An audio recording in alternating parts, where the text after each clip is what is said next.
Hi babies, I love you, I miss you. I wanted to drop in and say that I hope you guys have a fabulous Halloween tomorrow and you go trick-or-treating and you get lots of candy. I want to read an old Irish legend to you tonight, which explains the beginning of the jack-o'-lantern, and it is called The Legend of Stingy Jack. So here we go. Stingy Jack was a miserable old drunk who loved playing tricks on anyone and everyone. One dark Halloween night, Jack ran into the devil himself in a local public house. Jack tried to trick the devil by offering his soul in exchange for one last drink. The devil quickly turned himself into a sixpence to pay the bartender.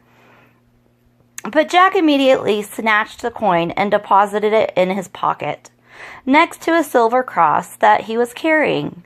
Thus the devil could not change himself back, and Jack refused to allow the devil to go free until the devil promised not to claim Jack's soul for 10 years.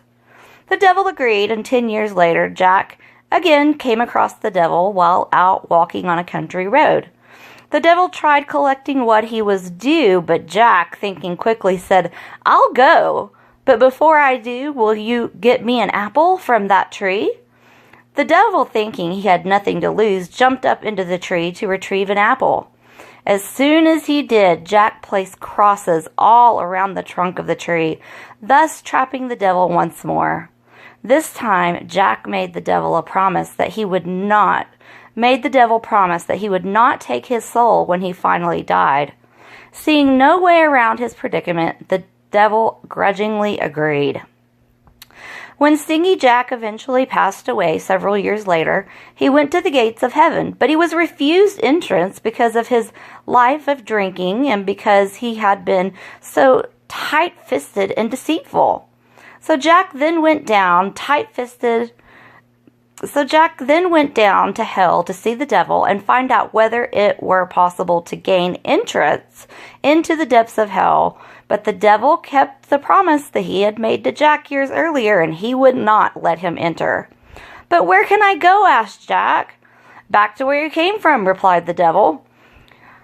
The way back was windy and very dark. Stingy Jack pleaded with the devil to at least provide him with a light to help find his way. The devil, as a final gesture, tossed Jack an ember straight from the fire of hell.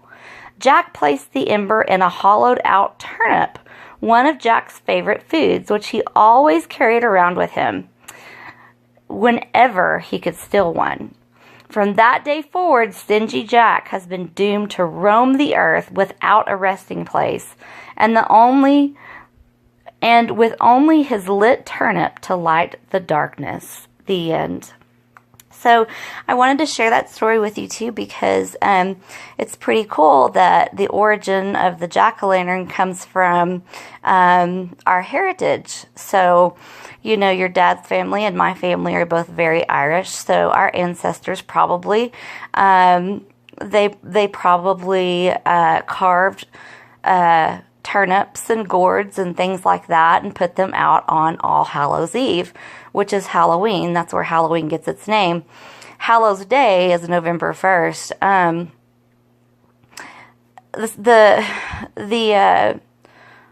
holiday is also called Samhain too, as well. But I don't know if you guys remember that movie Coco in the Hispanic culture, where they celebrate the Day of the Dead. This is the Celtic and Irish version of that.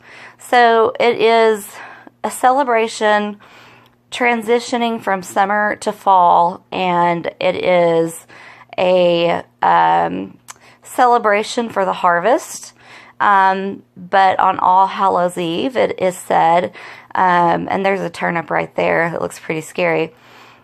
On All Hallows Eve, it is said that the dead walk the earth, and it's a time to remember and honor your ancestors.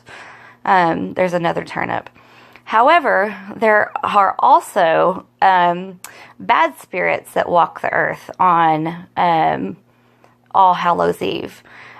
So the Irish lit the pumpkin to ward off the